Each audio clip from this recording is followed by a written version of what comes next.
What is the worst criticism you've ever received? You'll never be as good as a boy. Laughs in the back of the classroom when I do my poetry. You're a joke. You think you're a professional athlete, you're not. I hope you get knocked out in your next fight. Why do you always have to talk? Do you always have to have an opinion? You're so opinionated, Cassie. You won't achieve your dreams. Calladita te ves más bonita. You look prettier when you're quiet.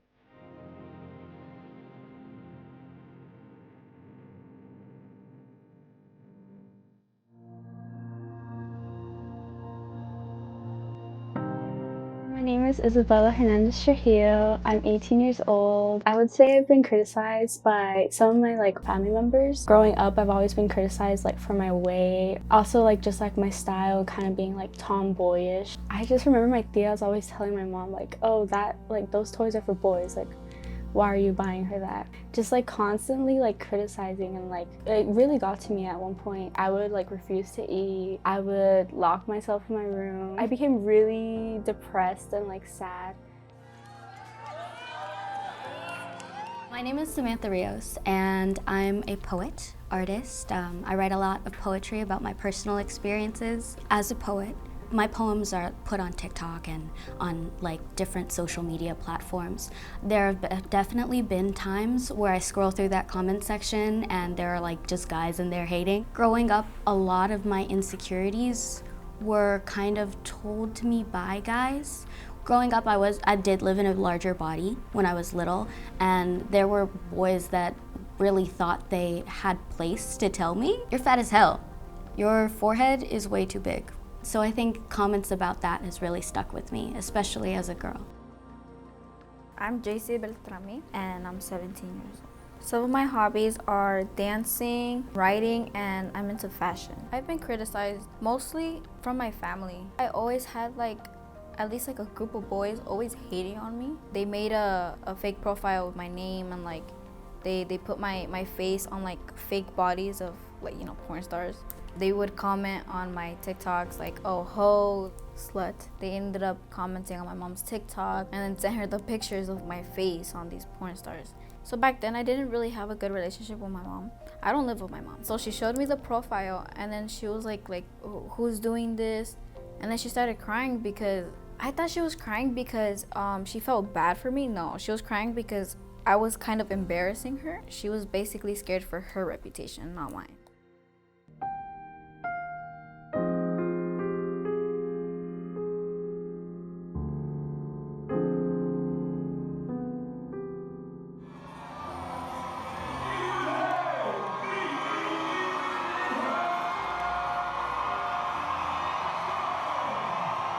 My name is Elimale McFarlane. I work for a nonprofit and I'm a fighter by night. What drew me to the sport of MMA is it was kind of by accident. I was really unhealthy in college and wanted to just make a change. And I ended up walking into this gym on my way to work, a jiu-jitsu MMA gym.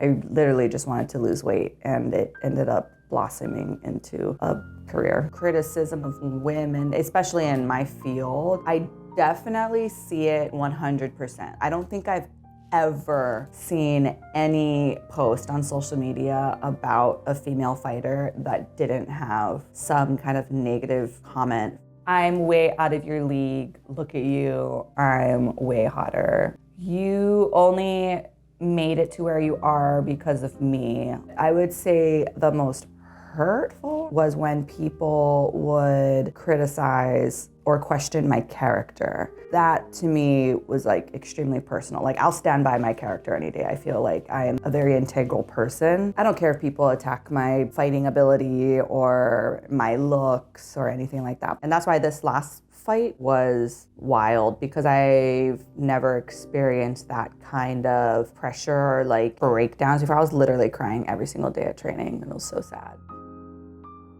My name is Cassie Brooksbank, and I am a director. So I wanted to become a film director because it's the perfect job for a creative person, because if you're a director, you kind of have to have a taste of every different discipline. So it was all these little things I liked in one job. And when you're just it's like you're hit by a lightning bolt. I was like, I have to do this for the rest of my life. Definitely when I was first starting out and trying to get signed to a production company, I'd meet with these production companies. And I do action comedy, which is probably the most masculine genre you can think of. When I was first getting into the film industry though, like trying to get that kind of work, that's not what you really think of when you think of a woman, right? So I was meeting with all these different production companies and they would never put me up for like cars or action or the cool stuff I wanted to do. I think there was a period where I almost tried to like hide my femininity and like not lean into the fact that I was a girl, dress more masculine, or like try to hide the fact that I was a woman at all. My name is Anabella Vizcarra, and I'm an embodiment mentor, and I support women in their authenticity, in finding what their truth is, and in expressing that in the world. My message to young women who are dealing with criticism, if you can, get involved with groups or activities that you're really passionate about. I would say that it's so important to really stand for who you authentically are. It requires a lot of confidence, and confidence is a skill. And also looking for mentorship, because when we're trying to do things alone, we have a lot of doubt. Dealing with criticism from my family, my mom was like my support system to really like help me through those times. I just remember ever since I was little, she always like really supported me and like really has helped me and is just an amazing mom, and I'm so grateful to have her. I wouldn't be the woman who I am today without her support. My advice to other girls who are dealing with criticism is God.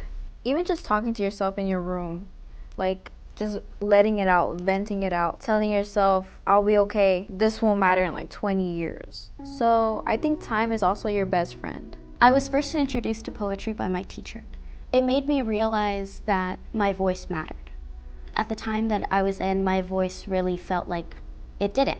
And standing in front of people and saying what I really needed to say really helped me to realize my voice did matter. My message for girls dealing with criticism is that wherever it's coming from, it's not from a good place. It's a projection and it's an insecurity of the other person. Nobody that's doing better than you is going to be criticizing you. Just think of it like that.